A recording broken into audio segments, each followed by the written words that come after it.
Galileo کا نام سنتے ہی ہمارے ذہن میں ایک سائنسدان کی تصویر آتی ہے نا؟ لیکن اس کی اصل کہانی وہ اس سے کہیں زیادہ دلچسپ اور ڈرامائی ہے۔ یہ صرف ایک سائنسدان کی نہیں بلکہ سچائی، طاقت اور ان نتائج کی کہانی ہے جو اس وقت سامنے آتے ہیں جب ایک شخص زمانے کے خلاف کھڑا ہو جاتا ہے۔ اور یہی وہ سوال ہے جو ہماری آج کی کہانی کا مرکز ہے۔ یہ صرف ایک سوال نہیں ہے بلکہ ایک نئی ٹیکنالوجی اور ایک قدیم پتھر کی طرح مضبوط عالمی نظریے کے درمیان آنے والے تصادم کی شروعات ہے۔ تو چلیے کہانی شروع کرتے ہیں پادوا کی گلیوں سے، جہاں ایک ذہین شخص رہتا تھا۔ وہ کائنات کے راز تو جانتا تھا لیکن اپنی روزمرہ کی مالی مشکلات سے بھی لڑ رہا تھا۔ اس کا نام تھا گلیلیو۔ سوچیں، گیلیلیو کا زمانہ ایک ایسا وقت تھا جب دو دنیاؤں، دو نظریوں کی ایک زبردست ٹکر چل رہی تھی۔ ایک طرف ہزاروں سال پرانا کلیسا کا منظور شدہ نظریہ تھا کہ زمین ہی کائنات کا مرکز ہے، اور دوسری طرف کوپرنکس کا ایک انقلابی بلکہ خطرناک خیال تھا کہ نہیں، سورج مرکز ہے اور زمین اس کے گرد گھومتی ہے۔ اب المیہ یہ تھا کہ گیلیلیو کو اپنے طالب علموں کو وہی پرانے نظریات پڑھانے پڑتے تھے جن پر اسے خود شک تھا۔ وہ جانتا تھا کہ سچائی کچھ اور ہے، لیکن کیا کرتا؟ روزمرہ کی ضرورتیں بھی تو تھیں۔ اس کی نظریں مستقبل پر تھیں، لیکن اس کے پاؤں حال کی زنجیروں میں جکڑے ہوئے تھے۔ دیکھیں، اس کی جنگ صرف آسمان کے ستاروں سے نہیں تھی۔ گلیلیو ایک بہت بڑا ذہین آدمی تھا، لیکن ساتھ ہی اس کی جیب خالی تھی، اور یہی مالی پریشانی اسے کسی ایسی بڑی کامیابی کی طرف دھکیل رہی تھی جو اس کی زندگی ہمیشہ کے لیے بدل دے۔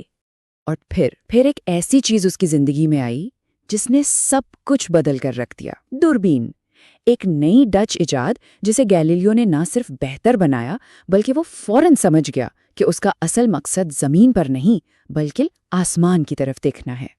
تو جب گیلیلیو نے اس نئے آلے کا رخ زمین سے ہٹایا اور آسمان کی طرف کیا نا، تو اس نے صرف ستارے نہیں دیکھے، اس نے تاریخ کا رخ بدل دیا۔ یہ سمجھنا ضروری ہے کہ گیلیلیو نے جو دیکھا وہ صرف تھیوری یا کتابی باتیں نہیں تھیں۔ اس نے اپنی آنکھوں سے دیکھا، اپنی آنکھوں سے مشتری کے چاندوں کو اس کے گرد گھومتے ہوئے۔ اس نے زہرہ کو بالکل چاند کی طرح گھٹتے بڑھتے دیکھا۔ یہ ایک ایسا ثبوت تھا جسے کوئی جھٹلا نہیں سکتا تھا۔ یہ ثبوت تھا کہ کائنات زمین کے گرد نہیں گھومتی۔ گیلیلیو کو تو اپنی دریافتوں پر پورا بھروسہ تھا۔ اسے لگا کہ جب سچائی اتنی صاف صاف آنکھوں کے سامنے ہو تو اسے کوئی جھٹلا ہی نہیں سکتا۔ اسے یقین تھا کہ منطق اور ثبوت ہر عقیدے پر غالب آ جائیں گے۔ لیکن وہ جس دور میں جی رہا تھا وہ بہت خطرناک تھا۔ وہ سچائی جسے وہ اتنا سادہ سمجھ رہا تھا، وہ دراصل زندگی اور موت کا کھیل بن چکی تھی۔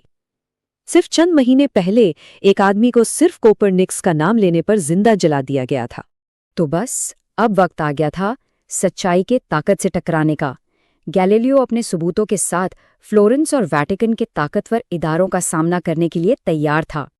تو جب وہ فلورنس پہنچا اور اپنے ثبوت پیش کیے تو پتہ ہے کیا ہوا؟ اس کا سامنا منطق سے نہیں بلکہ ہٹ دھرمی سے ہوا۔ اس زمانے کے بڑے بڑے عالموں نے اس کی دوربین سے دیکھنے تک سے انکار کر دیا۔